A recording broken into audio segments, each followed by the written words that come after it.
नमस्कार, मेहता टॉक्स पर आपका स्वागत है। विविध विषयों का कार्यक्रम लेकर के आज मैं प्रस्तुत हुआ हूँ। आज का विषय है थाना, जमानत यानी बेल और रिमांड पर लेना या पुलिस कस्टडी में जाना या पुलिस द्वारा कस्टडी में लेना। इन विषयों पर मैं थोड़ा प्रकाश डालूँगा और अभी सभी जागरूक व्यक्तियों को ये समझना चाहिए। प्रायः थाना पुलिस का नाम सुनते ही कुछ अच्छा नहीं लगता है, एक अप्रिय सी स्थिति है। जबकि थाना पुलिस हमारे वो कायदे से हमारे हित के लिए है, समाज के हित के लिए है, परंतु सामान्य तौर पर हम इनके लिए अच्छे भाव मन में नहीं रखते हैं।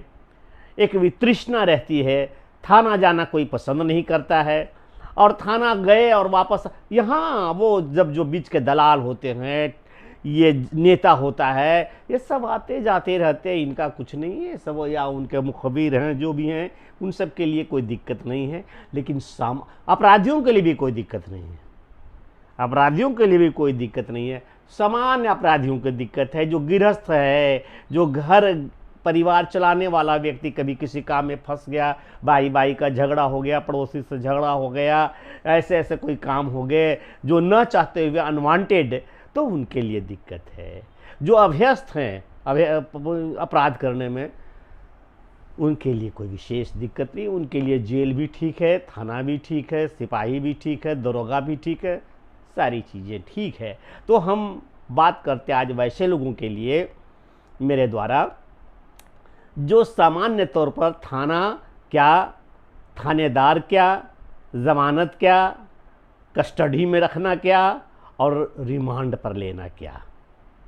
इन बातों को समझने के लिए ऐसा समझिए, यदि कोई व्यक्ति विशेष भूमिका यह नहीं बनाते हुए कि थाना मैं कभी गया था तो मेरे साथ क्या हुआ या मैंने क्या कभी किया, इन सारी बातों को मैं छोड़ दूं, तो सिर्फ यह समझिए कि यदि किसी चीज़ में ईश्वर न करे आप पकड़ा जाएं या कोई पकड़ा जाए, लेकिन कोई व्यक्ति पकड़ा जाता है थाना में, सामान्य व्यक्ति है, तो थाना में किसी अभियोग पर को लेकर के पकड़ा जाता है, तो वो पकड़े जाने पर वो देखा जाता है कि किस प्रकार के अपराध है।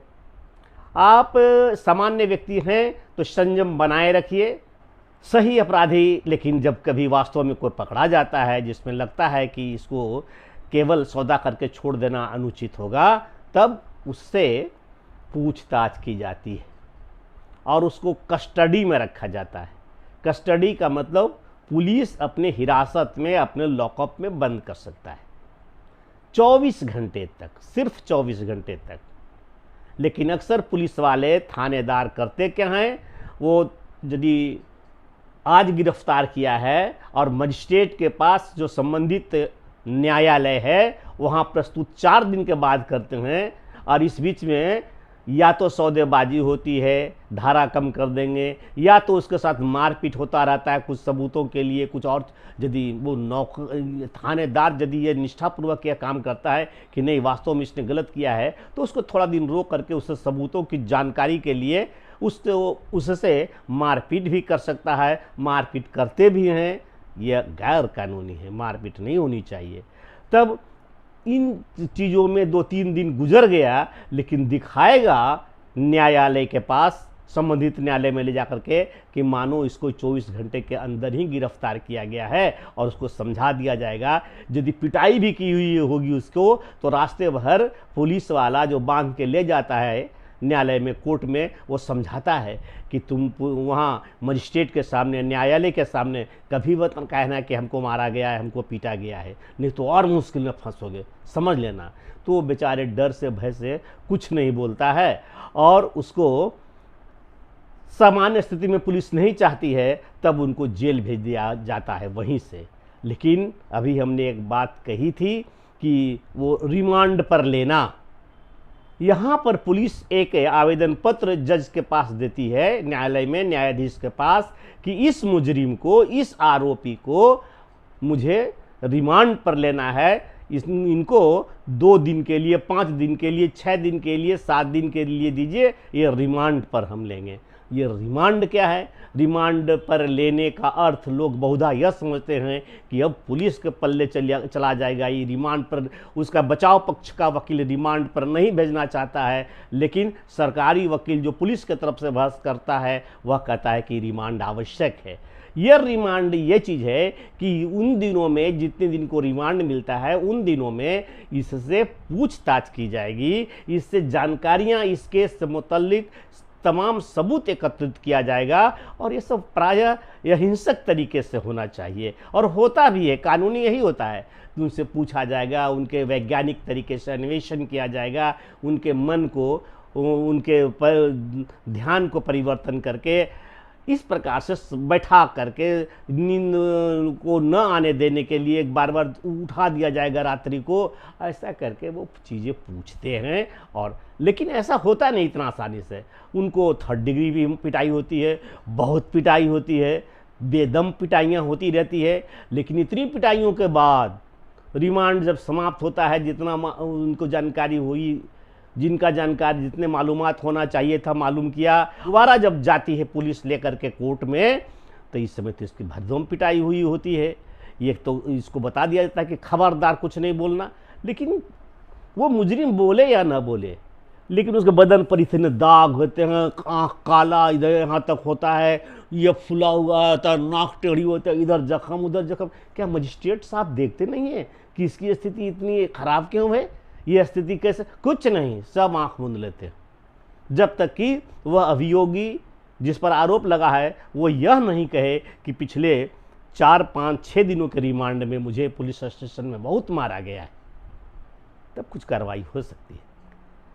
और दूसरी बात, यदि सीधे सच्चे सभ्य लोग अचानक किसी में चीज़ में फंस गए, पुलिस कस्टडी में है, पुलिस पूछती है, जो भी पूछे या रिमांड पर हैं, तो चाहिए कि पूरी बात बतावे। जितना पुलिस पूछती है सबका जवाब देते जाओ, सबका जवाब देते जाओ, झूठ जवाब दो, सच जवाब दो, सबको जवाब दो, उसके संतोषप्रद, उसके मन के लायक। परंतु कोर्ट में आकर के उस स्टेटमेंट का कोई महत्व नहीं है जो पुलिस के सामने आपने दिया है थाने में। क्यों नहीं महत्व है? क्योंकि आप कह सकता है आपका वकील कि हजूर इसके पुलिस वालों के दबाव के कारण इन्होंने स्टेटमेंट दिया है, किसी मजिस्ट्रेट के सामने तो नहीं दिया है। हाँ, कहीं अदालत में ये देना है अपना बयान, किसी मजिस्ट्रेट के सामने हॉस्पिटल में भर्ती है ये अभियुक्त, तब देना है बयान। तो निश्चित रूप से वही बात बताइए जो आप सच हैं, जो जानते हैं, और जिससे आपको, वो तो आपका वकील आगे समझेगा, लेकिन आप सही बताइए। पुलिस के मार से बचने के लिए, उसकी परेशानियों से बचने के लिए रिमांड पर कोई भी अभियुक्त किसी भी सवाल का जवाब उसके मनपसंद, पुलिस के मनपसंद को दे करके बच सकता है, उसको सहयोग करके। तो ये हुआ रिमांड। रिमांड पर रखने का मतलब केवल मारपीट ही नहीं होता है, परंतु अब पर्याय बन गया है कि रिमांड पर लिया पुलिस ने, इधर से उधर पुलिस दल लेकर के दौड़ा रही है। रिमांड पूरा होते ही वो फिर जेल में भेज दिया जाता है। लेकिन कभी कभी पुलिस ऐसा भी करती है, बड़े बड़े केसों में, बड़े बड़े केसेस जो हैं, नामी ग्रामी केस हो जाता है बहुत चर्चित, तो जेल में गया हुआ व्यक्ति से भी वो फिर से उसको रिमांड पर लेने के लिए अदालत में दरख्वास्त करती है कि कुछ सबूतों के लिए आवश्यक है कि उसको हम रिमांड में लें। तो कड़े हिदायत के बाद वो मजिस्ट्रेट उनको रिमांड पर देती है। पुलिस, ये मजिस्ट्रेट पुलिस को रिमांड पर देता है अभियुक्त को, और फिर कुछ पूछताछ होती है। अव्वल तो ये पुलिस, सिपाही, थाना, दरोगा, न्यायालय, मजिस्ट्रेट, ये सब में कोई फंसे ही नहीं। जीवन सादा जिया जाए, जो आवश्यक है उससे ही काम चलाया जाए। व्यर्थ के किसी भी प्रकार के झंझट में पड़ने की कोई आवश्यकता नहीं है। पैसे सभी यहीं रह जाते हैं, साथ में लेकर कोई नहीं जाता है कुछ, लेकिन एक सच्चाई, एक ईमानदारी, एक संतोषप्रद जीवन, एक यशस्वी जिंदगी, यही आपका साथ रहता है। इसलिए ईश्वर न करे कि आपको कभी न्यायालय का, कोर्ट कचहरी, थाना, पुलिस की आवश्यकता पड़े। शेष अगली बार मिलूँगा। आशा है आप स्वस्थ होंगे, प्रसन्न हो गए। बराबर खुश रहिए ये जो आज का स्टेटमेंट है, आज का आप वीडियो को पसंद करते हैं तो सब्सक्राइब कर लीजिए, 2 कमेंट्स के शब्द लिखिए, 4 पंक्ति में क्या जाता है। धन्यवाद, नमस्कार।